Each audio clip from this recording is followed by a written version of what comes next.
नमस्कार मित्रांनो, तूही रे माझा मितवा मालिकेच्या आजच्या भागामध्ये आता अर्णव हा खूपच जास्त टेन्शनमध्ये असतो. तेव्हा ताई म्हणते की हे काय करतोयस तू चिंटू? तू यांच्यावर आतापर्यंत खूप काही बोलत आलास, परंतु मी लक्ष दिलं नाही. पण आज चोरी, विनयभंग आणि खून, नको नको ते आरोप तू यांच्यावर लावतोयस. मला हे अजिबात सहन होणार नाही. त्यावेळेला अर्णव म्हणतो की एक मिनिट ताई, तुला माहीत नाही आहे हा माणूस. असं म्हटल्यानंतर आता ती खूपच चिडते आणि पुन्हा एकदा अर्णवच्या कानाखाली वाजवून देते आणि म्हणते की हे काय बोलतोयस तू? तुझं तुला तरी लक्षात येत आहे का? तेव्हा आता ताईला पाहिल्यानंतर त्याला खूपच वाईट वाटू लागतं. ती म्हणते की हे बघ चिंटू, मी बाकी काहीही सहन केलं असतं, परंतु तुझं हे वागणं मी अजिबातच सहन करू शकत नाही. तेव्हा मग त्याला कानाखाली वाजवल्यावर इथे राकेशचा इगो मात्र चांगला सुखावतो. ती म्हणते की चिंटू, हे असं नको बोलूस तू. तू माझ्या नवऱ्याबद्दल हे सगळं बोलतोयस याचं थोडं भान ठेव. तेव्हा मग तो म्हणतो की ताई. तेव्हा ती म्हणते की काय ताई? चिंटू, हे बोलताना जरा तरी विचार करायला हवा होतास. अरे तुझ्या जिजूंबद्दल बोलतोयस तू, या घरच्या जावयांबद्दल बोलतोयस. तुला काहीच कसं वाटलं नाही? आता ईश्वरीलाही हे पाहून खूप वाईट वाटतं. तेव्हा मग आजी अंजूला सावरण्याचा प्रयत्न करते. ती म्हणते की अंजू थांब, प्लीज स्वतःला त्रास करून घेऊ नकोस. त्यावेळेला मग आता अर्णव काही बोलायला जाणार तेवढ्यातच ईश्वरी त्याला थांबवत असते. अर्णवला आता अंजलीही थांबवते आणि म्हणते की बस, मला आता तुझ्याकडून काहीही ऐकून घ्यायचं नाही आहे. तेव्हा मग अंजली म्हणते की ज्या घरात माझ्या नवऱ्याचा अपमान होतो त्या घरात मला अजिबात थांबायचं नाही आहे. तेव्हा सगळेजण तिला म्हणतात की अंजू प्लीज शांत हो, असं टोकाचं पाऊल उचलू नको. परंतु ती अजिबातच ऐकायला तयार नसते. ती म्हणते की माझ्या नवऱ्यावर ज्या प्रकारे या घरात आरोप होत आहेत ना, आणि हे सगळं चिंटू करतोय याच्यावर मला विश्वासच बसत नाही आहे. मी हे सहनच करू शकत नाही. जिथे माझ्या नवऱ्यालाच किंमत दिली जात नाही आहे तिथे मला अजिबात थांबायचं नाही. मला जर माहीत असतं की चिंटू तुला यांच्याविषयी मनात इतकी कटुता आहे तर मी इथे थांबलेच नसते कधी. नाही, मला आता इथे थांबायचंच नाही आहे. मला आता हे सहनच होणार नाही आहे. चला हो, मी निघते असं म्हणून आता ती त्याला हाताला धरून तिथून निघून चाललेली असते. आणि जेव्हा ती तिथून निघत असते त्यावेळेला मात्र राकेशला राग येत असतो. म्हणजे मनातल्या मनात भीती वाटत असते की ही बावळट आहे का? हे घर सोडून गेलो तर राहणार कुठे, खाणार काय? मग अंजली निघून चाललेली असताना ईश्वरी ही लांबूनच अर्णवला म्हणते की सर प्लीज थांबवा ताईंना, प्लीज थांबवा. तेव्हा आता ती दरवाजातून बाहेर पडायला जाणार तेवढ्यातच अर्णव पटकन जातो आणि तिचा पदर सांभाळतो. आजी पण आवाज देत असते की प्लीज अंजू थांब, असं करू नकोस, असा टोकाचा निर्णय तू घेऊ नको. परंतु कोणीही ऐकायला काहीच म्हणजे अंजलीच ऐकायला तयार नसते. तेव्हा मग ईश्वरी ही म्हणते की ताई प्लीज थांबा. अर्णव पण आता तिचा पदर धरतो आणि म्हणतो की प्लीज आई, नको ना जाऊस मला सोडून. असं म्हटल्यावर आता तिथल्या तिथेच ती थांबते. अर्णव म्हणतो की ताई, आई गेल्यानंतर मी पूर्णपणे अनाथ झालो होतो, पोरका झालो होतो मी. पण तूही मला जशी आई सोडून गेली तसं प्लीज सोडून जाऊ नको ना. कितीही काही झालं तरीही तू माझी आई आहेस ना. प्लीज मला असं एकट्याला सोडून तुझ्या चिंटूला जाऊ नको ना. मला पुन्हा एकदा अनाथ करून जाऊ नको. असं म्हणून आता अर्णव अगदी स्वतःच्या गुडघ्यांवरती टेकलेला असतो आणि अंजलीकडे प्रार्थना करत असतो की प्लीज ताई मला सोडून जाऊ नको. आणि हे बघितल्यानंतर आता अंजलीला खूपच वाईट वाटायला लागतं. अंजली त्याच्याकडे बघते. ईश्वरी देखील, तिला देखील हे दुःख सहन होत नसतं, कारण त्याला असं हतबल होताना तिलाही अजिबातच आवडत नसतं. मग अंजली अर्णवने पदर धरल्याबरोबर तिथेच थांबते आणि नंतर मग अर्णव हा खूप शांत असतो. प्लीज ताई मला असं सोडू नकोस. मला माहिती आहे जेव्हापासून माझी आई गेली तेव्हापासून तू मला आईच्या जागी आहेस, बरोबर ना? आतापर्यंत आई गेल्यानंतर माझ्यासाठी आईने जे जे काही केलं ते ते सगळं तू माझ्यासाठी करायचीस ना. माझ्यासाठी तूच माझी आई आहेस गं ताई. आणि जर तूही मला असं पोरकं सोडून निघून गेलीस तर मग मी काय करायचं? आई गेल्याचं दुःख कसं बसं मी पचवतोय आणि जगतोय. पण आता या दुःखातून मी कसा बाहेर पडू सांग ना. जर तूच मला सोडून गेली तर मग मी कसा जगू ताई? नको ना, असं नको करूस ताई, प्लीज मला सोडून नको जाऊस. असं आता मामा आणि सगळ्यांसमोरच अर्णव बोलत असतो. ईश्वरीलाही त्याचं खूप वाईट वाटत असतं. मामालाही आतून त्रास होत असतो, कारण की या सगळ्यामध्ये फ्रॉड हा राकेशच आहे, परंतु तो अगदी दिमाखात मिरवत आहे. अर्णवला मात्र त्याचा त्रास होतोय याचं त्याला खूप वाईट वाटत असतं. तेव्हा मग अर्णव हा म्हणत असतो की ताई प्लीज काहीतरी उत्तर दे ना, काहीतरी बोल. तेव्हा मग अंजली काहीच बोलत नाही. तेव्हा तो म्हणतो की ताई प्लीज नको ना सोडून जाऊस मला. तू आई आहेस ना माझी. आईसारखं सगळं काही करत आहेस ना माझ्यासाठी. सगळ्या गोष्टी माझ्या म्हणजे ज्या काही आहेत त्या तुझ्याच आहेत ना. नको असं करू. तू मला जपलंस म्हणूनच मी आजपर्यंत इथे थांबलो ना. किती काही झालं तरी तू मला आईच्या जागी राहून सगळं सांभाळून घेतलं. माझ्या सगळ्या गोष्टी मॅनेज केल्या. आईचा जसा चिंटू होतो तसाच मी ताईचा आहे ना. मग माझी ताई माझ्या आईच्या जागी आहे. ती मला सोडून गेली तर मी हे दुःख सहन करू शकत नाही. त्यामुळे प्लीज नको ना जाऊस ताई मला सोडून. आणि तू नेहमी म्हणतेस ना मला, मी आई गेल्यानंतर रडायचो तेव्हा, की आई आपल्याला कुठून तरी बघते चिंटू आणि जर आपण आईला रडताना दिसलो तर त्याचं आईला किती वाईट वाटेल. मग तू विचार कर की आता तू मला सोडून चाललीस आणि तू अशी रडतीयस आणि मग आईला कसं वाईट वाटेल, आईला याचा किती त्रास होईल याचा तरी विचार कर ना. ताई तू पण एक आई होणार आहेस ना. मग त्यासाठीच प्लीज मला एकदा माफ कर ना. प्लीज नको ना असं करूस. प्लीज जा. तुला माहिती आहे ना आपल्या आईने किती त्रास सहन केले, किती भोगलं आहे तिने. तिला आणखी त्रास होऊ द्यायचा नाही आहे ना मला. त्यामुळे प्लीज तू असं करू नको. तू नको जाऊ मला सोडून. प्लीज तू इथेच थांब. अशी कळकळीची विनंती अर्णव तिला करत असतो. अंजली मात्र गप्पच असते. नंतर तो म्हणतो की आई प्लीज नको नको जाऊस तू. आणि जर तू मला सोडून गेलीस ना तर तुला आपल्या आईची शपथ आहे. आपली आईची तुला मी शपथ देतोय. तुला हे घर सोडून कुठेही जायचं नाही आहे. आता आईची म्हणजे सात्विकाची शपथ मिळाल्याबरोबर अंजली तिथेच गप्प उभी राहते आणि अर्णव तिच्यासमोर पदर धरून तिचा हात जोडून उभा असतो. अर्णव हे जे काही बोलतो त्यामुळे घरातल्या सगळ्यांना म्हणजे आजीला, मामाला, आकाशला सगळ्यांना वाईट वाटत असतं. तेव्हा तो म्हणतो की प्लीज ताई नको जाऊ. तुला आपल्या आईची शपथ आहे. असं म्हटल्याबरोबर आता तोही गप्पच बसतो आणि अंजली पण आता गप्प बसते. 2 मिनिट तिला काय बोलावं काहीच कळत नसतं. तेव्हा मग अर्णव म्हणतो की ताई प्लीज प्लीज माझं ऐक.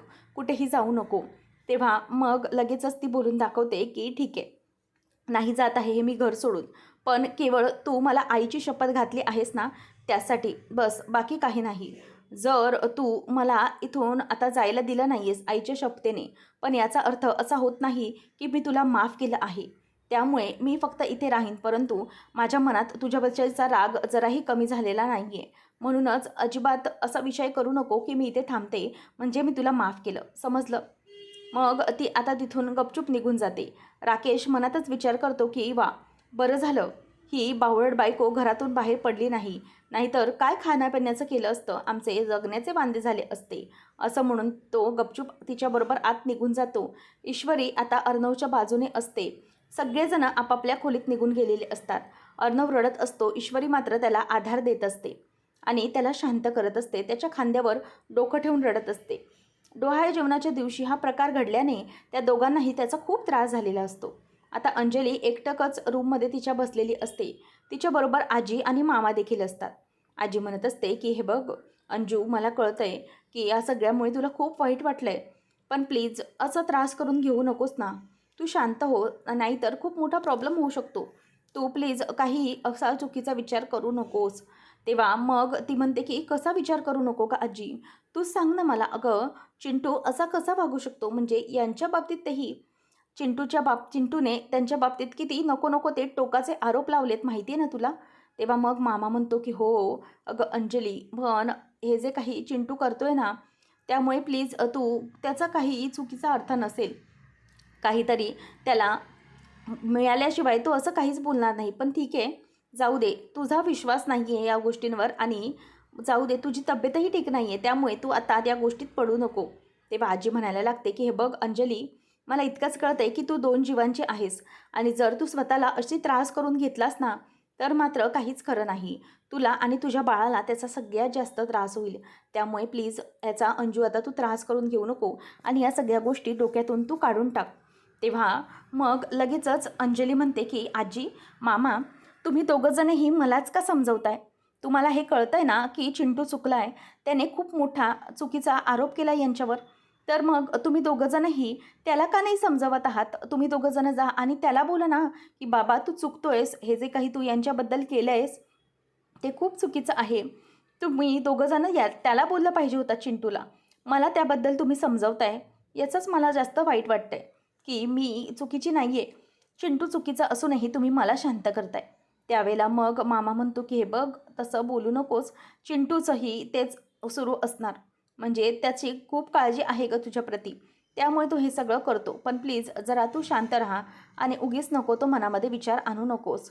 त्यानंतर मग आता आजी म्हणत असते की हो, या दिवसांमध्ये बाईने सुखी राहायचं असतं, खुश राहायचं असतं. पण जर तू अशी दुःखात राहिली तर मात्र चिंटूला ते आवडेल का सांग? तेव्हा आता ती म्हणते की कसं आवडेल? अगं मलाही आवडत नाही आहे हे. माझ्या डोहाळे जेवणाच्याच दिवशी चिंटूने असं वागला माझ्यासोबत. म्हणजे आयुष्यभर माझ्या या दिवशी टोचन लागत राहील असं वागणं झालं त्याचं. आणि त्याला तुम्ही समजवा, हे सगळं असं करू नकोस. यांच्याबद्दल तुझ्या मनात जे काही आहे ना ते प्लीज जरा काढून टाक. आणि मागच्या वेळेलाही तसंच झालं, पण नाही, मी सहन केलं. पण आता हे सहन करण्याच्या पलीकडे गेलं आहे. यांच्यावर सरळ खुनाचा आरोप लावला, त्यामुळे मला काहीही सहन होत नाही असं म्हटल्यावर आता मामा मनातल्या मनात म्हणतो की अंजली, तुला काय सांगणार, अर्णव हे जे सगळं करतोय त्याच्या मागे कारण आहे. तो हे जे काही वागतोय ना ते उगीचच नाही. तू म्हणतेस तसा तुझा नवरा खरंच चांगला नाही आहे, तो कसा नालायक माणूस आहे हे आम्हाला चांगलंच माहीत आहे. नंतर अंजली खूप रडत असते आणि म्हणते की प्लीज आता मला कोणीही समजू नका, मी जरा एकटे वेळ शांत बसते. तेव्हा मग मामा आजीला खुणावतो की तिला थोडा वेळ बसू दे, आपण जाऊया. त्यानंतर इथे अर्णवचीही पण ती स्थिती असते. तोही त्याच्या रूममध्ये बसलेला असतो आणि अंजलीलाही इथे तिच्या रूममध्ये रडायला येत असतं. तिला जो काही प्रकार घडला आहे ते सहनच झालेलं नसतं. आता अर्णव गप्प असतो. ईश्वरी म्हणत असते की सर, मला माहिती आहे हे सगळं जे काही घडलं आहे ना ते त्या राकेशने मुद्दाम घडवून आणलं आहे. तेव्हा अर्णव म्हणतो की मिस इंदोर, मला ना हे सहन होत नाही आहे. आय कांट बेअर दिस. अगं, मी त्या माणसाचा चेहरा ताईसमोर खरा उघड करणार होतो, परंतु त्या माणसाने अगदी योग्य संधी साधली. बघितलंस ना कसा वागला तो. अगं, ताईला तो कशाप्रकारे गुंडाळत होता. आपण त्याच्या विरोधात काहीतरी एव्हिडन्स शोधण्यासाठी गेलो होतो, परंतु त्यानेच ती बाजी आपल्यावर पलटवली. त्याने हे सगळं मुद्दाम केलं. ईश्वरी म्हणते की हो अर्णव सर, आपल्याला माहिती आहे ना तो माणूस कसा चालू आहे ते, त्यामुळे हे सगळं ना त्याने मुद्दाम घडवून आणलं आहे आपल्याला त्रास देण्यासाठी. म्हणूनच तुम्ही प्लीज स्वतःला असा त्रास करून घेऊ नका. तेव्हा मग तो म्हणत असतो की कसा त्रास करून घेऊ नको, मला तर कळत नाही आहे हे सगळं. मी आता कसं ताईसमोर जाऊ, तिला कसं सांगू मी. ताई माझ्यावर जराही विश्वास ठेवायलाच तयार नाही आहे. तेव्हा मग अंजलीला म्हणजे तिच्या बाबतीतच ईश्वरी बोलते की कसा ठेवेल ताई विश्वास, कारण की त्या माणसाने चित्रच तसं क्रिएट केलं. सगळं कसं बघितलं ना फिरवून टाकलं. काय करावं तेच कळत नाही आहे. तेव्हा अर्णव म्हणतो की मला याचाच तर जास्त त्रास होतो आहे की मी ताईच्या चांगल्याचंच बघतोय, परंतु माझी ताई त्या माणसामध्ये इतकी अडकली आहे की तिला खरं काय खोटं काय तेच दिसेनासं झालं आहे. तेव्हा ईश्वरी म्हणते की सर, तुम्हाला माहिती आहे ना की तो कसा आहे. त्याने हे सगळं मुद्दाम ताईंना दाखवण्यासाठीच घडवून आणलं आहे. मुद्दाम त्यांनी हे सगळं केलं आहे. त्यावेळेला मग आता तो म्हणायला लागतो, आपण एक गोष्ट नक्कीच बघितली पाहिजे, ती म्हणजे ह्या माणसाने असं का वागलं ते. त्याचबरोबर आता ईश्वरी म्हणते की मला तरी असं वाटतं की आपण थोडं शांत राहिलं पाहिजे. किती काही झालं ना तरीही योग्य वेळ आली की त्या माणसाचा खरा मुखवटा आपण ताईसमोर आणायचा, मला माहिती. तेव्हा मग अर्णव म्हणतो की पण तोपर्यंत मी कसं राहू ताईशी बोलल्याशिवाय, ती तर माझ्याशी साधं बोलायलाही तयार नाही आहे. तेव्हा ईश्वरी म्हणते की सर, यावेळेला मी तुम्हाला फक्त एवढंच सांगेन की थोडा वेळ द्या. नक्कीच ताईलाही तुमचं म्हणणं एक दिवस पटेल. अर्णव आता मनातच विचार करत असतो की काही झालं तरी मला त्या आता माणसाला सोडायचं नाही आहे. तर इथे आजी आणि वल्लरी मामा चर्चा करत असतात.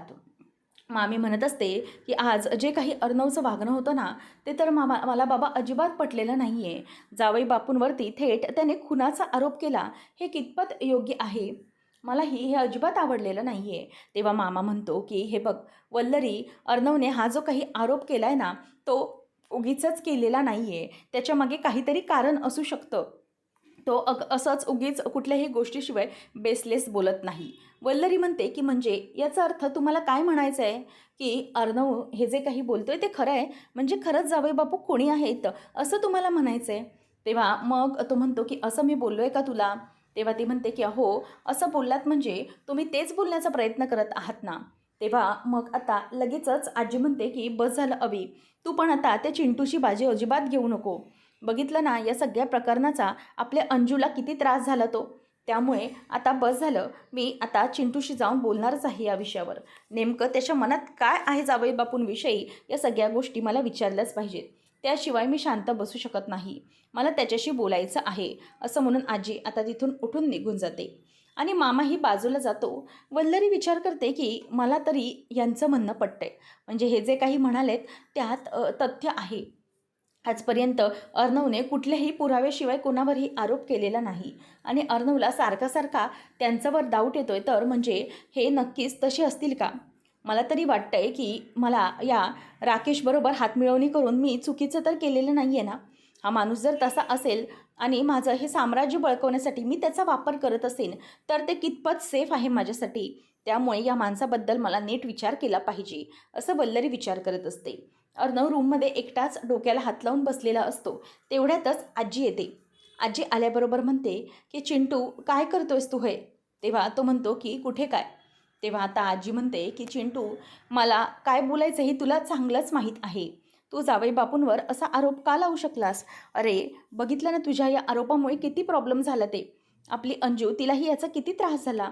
आणि आज तिच्या डोहाळे जेवणाच्या दिवशी हे सगळं करताना तुला कसं काही वाटलं नाही? हे तिला किती त्रास होईल याचा तू विचार केला का? तेव्हा मग अर्णव म्हणतो की एक मिनिट आजी, विषय मी काढलेला नव्हता. विषय तिच्या नवऱ्यानेच काढलेला होता आणि त्यामुळे मला जे काही होतं ते बोलणं भाग पडलं. तेव्हा मग आजी म्हणते की चिंटू, मला तू एक गोष्ट खरी खरी सांग की तुला असं का वाटतंय? तुझ्या मनात त्यांच्याविषयी इतका राग का आहे? हे सगळं क्लिअर करायला हवं आहे तुला. कारण त्याचा त्रास हा आपल्या अंजूला होणार आहे याचा विचार प्रत्येक वेळेला तू डोक्यात ठेव. तेव्हा राकेश बाहेर असतो. वल्लरी त्याच्याशी बोलण्यासाठी म्हणून बाहेर येते. तेव्हा म्हणते की हे काय करताय जावई बापू? म्हणजे एकटेच इथे उभे आहात.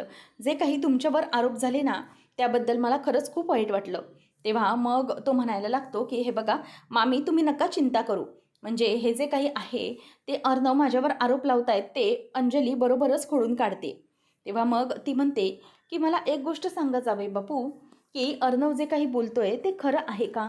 म्हणजे ना मला असं होऊन होऊन का डाऊट वाटतोय की काहीतरी आहे जे तुम्ही लपवत आहे, असं ती त्याला विचारत असते. त्यावेळेला मात्र राकेश हा गप्पच असतो. तेव्हा आता यावर अर्णव म्हणत असतो की आजी, मला ही ताईची काळजी आहे आणि म्हणून तिला काही त्रास व्हावा असं मला अजिबातच वाटत नाही. परंतु जर तो माणूसच ते करायला बघत असेल तर मग मी काय करणार आहे? त्यानंतर मग आता आजी त्याच्याकडे बघायला लागते आणि म्हणते की चिंटू, हे बघ, तुझं हे जे काही वागणं आहे ना, मला अजिबात आवडलेलं नाही आहे. कारण घर तुटायला वेळ लागत नाही. सात्विका गेली त्यानंतर आपण कसेबसे या सगळ्यातून सावरलो आहे ना. मग आता आता प्लीज तू या मनातले तुझे तो काही त्रास आहे ना, तो काढून टाक. तू जो काही विचार करतोयस ना, तो चुकीचा करतोयस एवढं तू कायम लक्षात ठेव. त्यावेळेला मग अर्णव गप्प बसलेला असतो. आजी विचार करत असते की किती काही झालं ना तरीही आपल्या अंजूला आपल्याला जपायचं आहे. तुझ्या मनात त्यांच्याविषयी जे काही राग आहे किंवा द्वेष आहे तो प्लीज काढून टाक. समजलं तुला? कारण की जर या गोष्टी सतत तुझ्या मनात होत राहिल्या ना, तर मात्र घर काही थांबणार नाही. मला तुला आता फक्त एकच सांगायचे चिंटू, की तू जा आणि सुरुवातीला जाऊन त्यांची माफी माग, अंजूची माफी माग. कारण की एकदा की घरातली जी नाती असतात ती नाती एकदा की ढासळली म्हणजे त्यांच्यात गैरसमज निर्माण झाले ना चिंटू, की ती नाती पुन्हा पूर्वीसारखी जोडता येत नाही. त्यामुळे आता तुला एकच करायचं आहे, हे जे काही गैरसमज झालेत ना ते पूर्णपणे मिटवायचे आहेत. कारण की जोपर्यंत हे गैरसमजाचं सावट बाजूला होणार नाही ना तोपर्यंत काहीच होणार नाही. तर इथे राकेश हा मामीला म्हणत असतो की मामी, हो कशाला विचार करता इतका? तुम्हाला काय वाटतंय? तुम्ही हे जे काही करताय त्याबद्दल तुम्हाला माझ्याबद्दल शंका वाटते का? तेव्हा ती म्हणते की शंका नाही, पण नक्की वाव आहेच ना. म्हणजे हे सगळं अर्णवला वाटणं याच्यात नक्कीच काहीतरी गडबड तर नाही? तेव्हा मग राकेश म्हणतो की मामी, तुम्ही माझ्याबरोबर हातमिळवणी केली, परंतु माझे प्लॅन्स काय असतात ना हे माझे मला अगदी योग्य माहीत असतात. त्यामुळे ते मी कोणालाही शेअर करत नाही. परंतु जर तुम्हाला असं वाटत असेल की तुम्ही माझ्याबरोबर जी काही हातमिळवणी केली आहे तर तुम्ही ते केलात नाही तरी चालेल. पण उगीच या गोष्टींवरती तुम्हाला माझ्याशी बोलायला काहीच अधिकार नाही आहे, असं आता ती बोलून दाखवते. आणि दोघांचे ते सगळं बोलणं सुरू असतं. मामीला तर आता कळून चुकलेलं असतं की राकेश हा कसा माणूस आहे. तेवढ्यातच तिथून मामा येतो आणि मामा आवाज देतो, वल्लरी, तू इथे काय करतेस? तेव्हा मग ती म्हणते की अहो, मी इथे आले होते म्हणजे जावई बापूंवर अर्णवने जो काही आरोप केला ना त्यामुळे त्यांना वाईट वाटलं असेल, म्हणूनच मी इथे त्यांच्याशी बोलण्यासाठी आले. तेवढ्यातच मग आता असं बोलल्यामुळे आम्ही दोघं नॉर्मली बोलत होतो असंही ती बोलते. त्याचबरोबर राकेश म्हणतो की हो, मी इथे आलो होतो कारण की मामींचा मोबाईल आतमध्ये होता ना आणि तो वाजत होता सारखा, म्हणून तो मोबाईल मामींना मी देण्यासाठी इथे आलो होतो, असं तो बोलतो आणि तिथून गपचूप बाजूला निघून जातो. हा घ्या मामी तुमचा मोबाईल. त्याच वेळेला मग राकेश तिथून निघून गेल्यानंतर वल्लरी जात असते, तेव्हा मामा थांबवून म्हणतो की थांब वल्लरी, मला सांग की नक्की काय बोलणं सुरू होतं तुमचं. तेव्हा वल्लरी म्हणते की असं काय करताय, आत्ताच तर तुम्हाला सांगितलं ना की जावई बापू हे माझा फोन देण्यासाठी इथे आले होते, माझा फोन येत होता म्हणून. तेव्हा मग तो म्हणायला लागतो की फोन, नक्की कोणाचा फोन येत होता तुला. ती म्हणते की माझ्या मैत्रिणीचा फोन येत होता, काही प्रॉब्लेम आहे का. तेव्हा मग तो म्हणतो की प्रॉब्लेम काहीच नाही आहे. मग मामी तिथून निघून जाते. मामा विचार करतो की हल्ली ह्या दोघांचं बोलणं मला वारंवार कुठेतरी दिसूनच येतं. राकेश आणि वल्लरी नेमकं काय बोलत होते या गोष्टीची मला जरा सांगड घातली पाहिजे, म्हणजे नक्की यांचं काय बोलणं सुरू होतं ही गोष्ट मला जरा बघितली पाहिजे, असं त्याच्या मनामध्ये आता येत असतं. अर्णव त्याच्या खोलीमध्ये एकटाच बसलेला असतो. ईश्वरी तिथे येते आणि त्याला म्हणत असते की अर्णव सर, मला माहिती आहे की हे तुमच्यासाठी पचवणं खूप कठीण आहे ना, पण प्लीज शांत व्हा, सावरा स्वतःला यातून, तरच आपण पुढे सगळ्या गोष्टी क्लिअर करू शकतो ना. आपल्याला माहिती आहे की आपली बाजू खरी आहे, त्यामुळे आपल्याला त्रास करून घेण्याचा काहीच अधिकार नाही आहे. तेव्हा मग अर्णव म्हणतो की नाही, मला तर या सगळ्याचं खूप वाईट वाटतं आहे मिस इंदोर. म्हणजे माझी ताई या मोठ्या इतक्या माणसाच्या लबाडीत अडकलेली आहे. खरं तर मला ताईला सांगावंसं वाटतं आहे की ताई, अगं तुझ्या बाजूलाही उभं राहण्याची लायकी नाही आहे या माणसाची, पण तू तुझ्याबरोबर तुझ्या बाळाचा बाप होणार आहे. पण हा माणूस कसा आहे ते फक्त आपल्याला माहीत आहे. खूप त्रास होतो या सगळ्या गोष्टीचा. म्हणजे एक कधी मी माझ्या ताईच्या डोळ्यात पाणी बघू शकत नाही. कायम तिच्या चेहऱ्यावर मला स्माईल बघायला आवडतं, परंतु आज तिच्या सगळ्यात मोठ्या दुःखाचं कारण मी बनलेलो आहे. त्यामुळे मला याचं खूप वाईट वाटतं आहे. मला याचा त्रास होतो आहे की माझ्या ताईच्या डोळ्यात पाणी आहे ते फक्त माझ्यामुळे, आणि आय कांट बेअर दिस, मला हे सगळं सहनच होत नाही आहे. तेव्हा ईश्वरी म्हणते की अर्णव सर, मला कळतंय, सगळं कळतंय, तुम्ही जे काही बोलताय ते सगळं, पण एक गोष्ट कायम विचार करा, काही झालं तरीही ना अर्णव सर, या गोष्टीत आपण जगायचं की एक ना एक दिवस तरी ताईला आपलं म्हणणं नक्की पटेल. म्हणजे तुम्ही जे काही म्हणताय ते खरं आहे, हे एक ना एक दिवस तरी ताईला पटेल. तेव्हा मग तो म्हणतो की तोपर्यंत खूप उशीर झालेला असेल मिस इंदोर, कदाचित ताईच्या आयुष्याबद्दल.